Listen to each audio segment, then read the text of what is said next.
दोस्तों नमस्कार।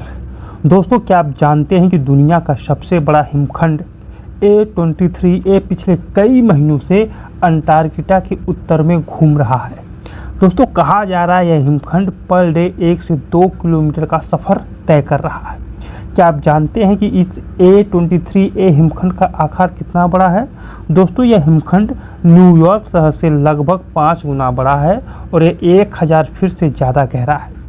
दोस्तों कहा जाता है कि यह हिमखंड लगभग 35 साल पहले अंटार्कटिका के तट से टूटकर अलग हो गया था। उसके बाद यह हिमखंड तैरते तैरते दक्षिणी समुद्र में जाकर फंस गया। लेकिन उसके बाद दोस्तों साल 2020 में यह फिर से घूमने लगा। दोस्तों कहा जाता है कि यह हिमखंड यानी आइसबर्ग 1 खरब टन की जमी हुई बर्फ़ का आइसबर्ग है जो समुद्र में तैर रहा है। दोस्तों इस समय यह हिमखंड दक्षिणी ऑर्कनी द्वीप समूह के पास घूम रहा है। यह हिमखंड दोस्तों यानी A23A हिमखंड दुनिया का सबसे बड़ा गतिमान हिमखंड है जो 1986 में फिल्चनर रोने आइस शेल्फ से अलग हुआ था। यह कई वर्षों तक दोस्तों समुद्र तल पर अटका रहा, लेकिन फिर 2020 में हिलना शुरू हो गया। दोस्तों नवंबर 2023 में A23A को अंटार्कटिका प्रायद्वीप के उत्तरी हिस्से से आगे बढ़ते हुए दक्षिणी महासागर की ओर बढ़ते हुए ट्रैक किया गया था। कहा जा रहा है कि यह अंटार्कटिका के ठीक उत्तर में घूम रहा है, जबकि वास्तव में इसे पृथ्वी के सबसे शक्तिशाली महासागरीय धारा के साथ दौड़ना चाहिए था। दोस्तों इस वर्ष अप्रैल के शुरुआत में A23A ने अंटार्कटिका सरकमपोलर करंट यानी अंटार्कटिका परिध्रुवीय धारा में प्रवेश किया है। यह एक ऐसी धारा है दोस्तों जो पृथ्वी के सभी नदियों के सम्मिलित जल से 100 गुना अधिक जल को विश्व भर में प्रवाहित करती है। यानी अंटार्कटिका सरकमपोलर करंट दक्षिणी महासागर में सबसे महत्वपूर्ण धारा है और यह एकमात्र ऐसी धारा है जो पूरी दुनिया में बहती है।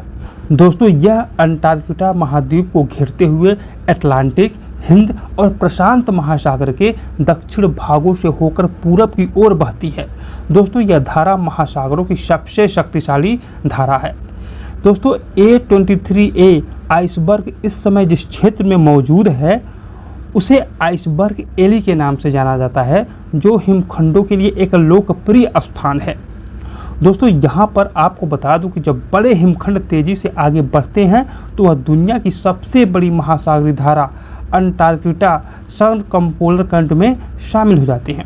उसके बाद दोस्तों बर्फ़ के टुकड़े अंततः पूरब की ओर गर्म पानी में चले जाते हैं, जहां पर पहुंचने के बाद वह पिघलना और टूटना शुरू हो जाते हैं।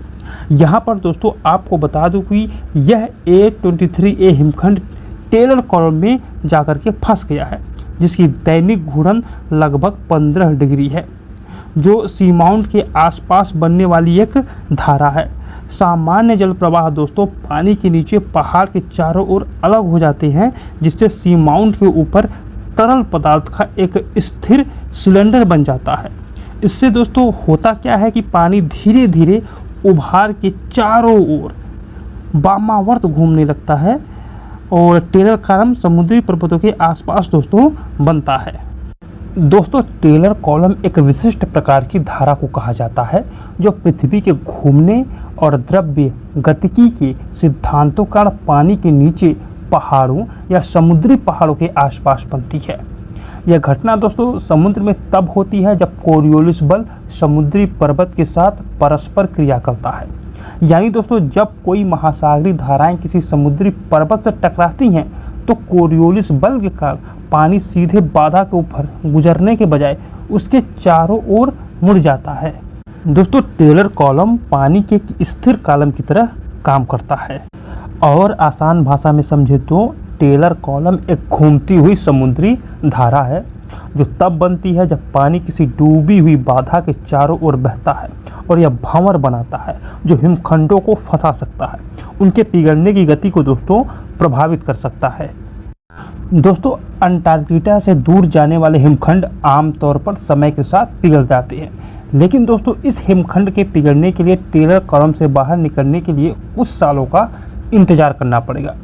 दोस्तों अंटार्कटिका की बर्फ़ को तेज़ी से पिघलने से दुनिया भर के समुद्र स्तर में बढ़ोतरी हो रही है। उदाहरण के तौर पर दोस्तों आपको बता दूं कि 2020 में 30 सालों से समुद्री बर्फ पिघलने की गति 6 गुना बढ़ गई है।